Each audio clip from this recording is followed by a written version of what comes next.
Before we begin, I want to support this channel by subscribing because your support helps this channel grow. Today, we are diving into a controversial story that brought intense debate across Jamaica.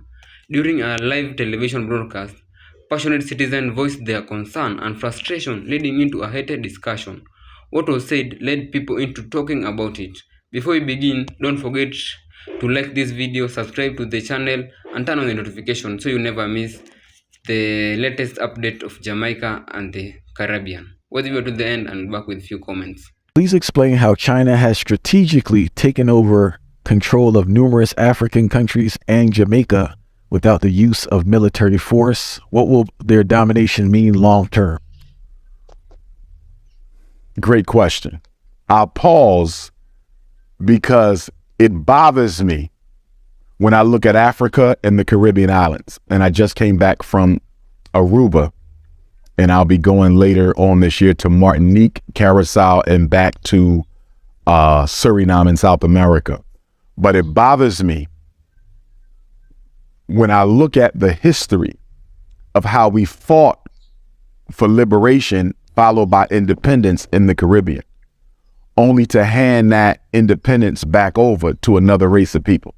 So we fought for freedom from the white man, and now we're handing over that freedom to the yellow man. When I was in Jamaica, 2015, I keynoted National Heroes Week, Irie FM and Ocho Rios and Marcus Garvey's back, me and Muta Baruka, actually. And while I was in Jamaica, I heard all these rumblings about the Chinese. And I've been to Jamaica before and I've seen the Chinese. But in studying what they have done since my last visit, I was astounded and appalled to find out that they had made so much inroads into controlling and influencing the infrastructure of the Jamaican people. The Chinese built a road from Kingston, one side of the island, to the other side of the island. And in exchange for the roads that they built, the Jamaican government, unless this has changed since then, gave the Chinese total control over the toll money that will be made by people using the Northwest or East-West Highway.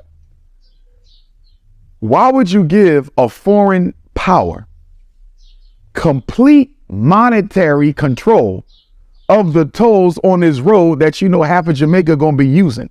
You're talking millions of dollars of revenue you're giving to the yellow man just because he built the road. In addition to that, the Chinese are building it's probably done by now. They were building at that time 2 schools, and they were bringing Chinese educators over to help the Jamaican people educate black children. They built a children's hospital, which is supposed to be largely staffed with Chinese. They also gave the Chinese total control of all tourism on both sides of that highway that goes from one side of the island to the other. I was also told that they gave the Chinese the right to drill in natural rainforests in the Jamaican on the Jamaican territory for Chinese exploitation. They'd given them tax abatements, and they also purchased, if I'm not mistaken, the port, the main port of Jamaica. All right, they own the port. Is owned by the Chinese. Exactly. If another race owns your port, that means they control what's coming in. They control what's going out. What about the drugs? What about the guns? What about the COVID? You don't know what them people bringing in. And you mean to tell me that the Chinese care so much about Jamaican people that they're not going to educate our kids and take care of their health? Chinese don't care about black folks. Go to China. Go to China and see how they treat black people in China. So to me, what I think this is the government of Jamaica, like so many African governments, so many other Caribbean governments have done. They've gotten in bed financially with the Chinese. The Chinese have studied the way the white man has practiced neocolonialism throughout Africa. And the Chinese has learned that these black leaders don't really care about their people. They're all about their pockets. So I'm going to do what the white man did, but I'm going to do it 1 time better. I'm going to offer them double the money. You let me take over this land right here. I'll get the white man offer you $1 million. I'm offering you $3 million. And I'm going to build you a retirement home. And I'm going to pay for all your kids to go to college in China. You follow what I'm saying? And I'm going to give you a private military. So the Chinese have basically become neo-colonialists 2.0. They're outdoing the Europeans. You follow me? And they're giving Caribbean and African leaders offers that they can't refuse. And guess what? When you abdicate on that loan that they give you, because all this is loans, these are not handouts. It's all loans. When you abdicate on the loan in that contract, you have to give them large concessions of land and large concessions of your economy. There's an African country right now. Is it Uganda? There was an African country who defaulted on their loan to the Chinese, and they now own their national airport. I forget which, they own the airport now because they couldn't pay back the loan. The Chinese know what they're doing. The problem we have as African people is we tend to think anybody who's not white is a friend of ours. Nobody is our friend, not the Arab, not the Chinese, not the Latino, except the African Latinos who identify with us, not the East Indians, not the Native Americans. We don't have friends. But black people have been seduced into this multiculturalism, which says the brown man is your friend, the yellow man is your friend, the red man is your friend. No, they're not. Black people don't have no friends. And my greatest fear about Chinese neocolonialism 2.0, my greatest fear about Chinese neocolonialism 2.0 is when the time for revolution comes, because there will be a second revolution because you got to get rid of the Chinese. You're going to have to fight 10 times harder. When you fought to get the white man out in the 60s, in the 40s, in the 50s, it was a little easier because he don't have the numerical strength. The white man had to use other black people in his armies to fight blacks because they're only 10% of the world. They don't have enough. China is the most populous country on the planet Earth. They have 1 billion people, not to mention their reserves around the planet. Okay? Don't get me wrong. African people, we're 2 billion. We're the biggest. The problem is most of us identify something other than black, which reduces our numbers. I'm not African. I'm multiracial. I'm not African. I'm Latino. I'm not African. I'm Samoan. You follow? So we are disintegrated based on these names. Here's the point that I'm making.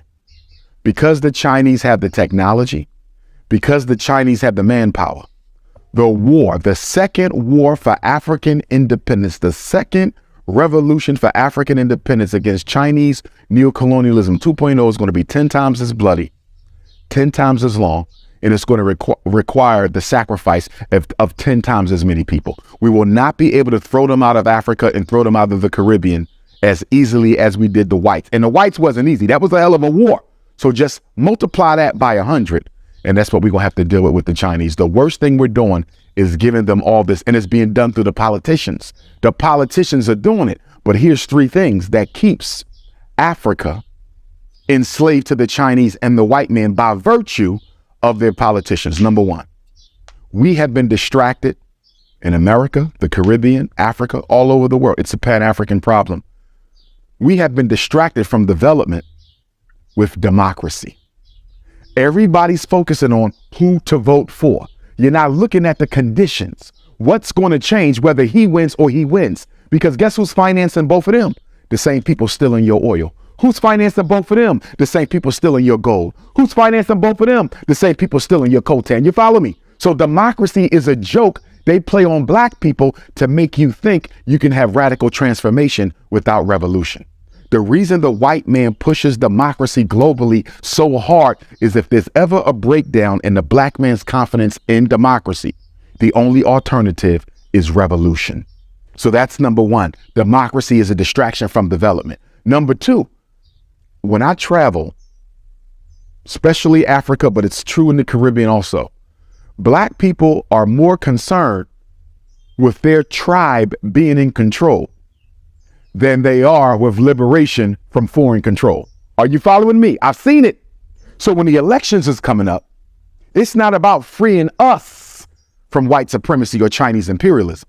It's about, are my people going to be the president? Is somebody from my tribe going to be the prime minister?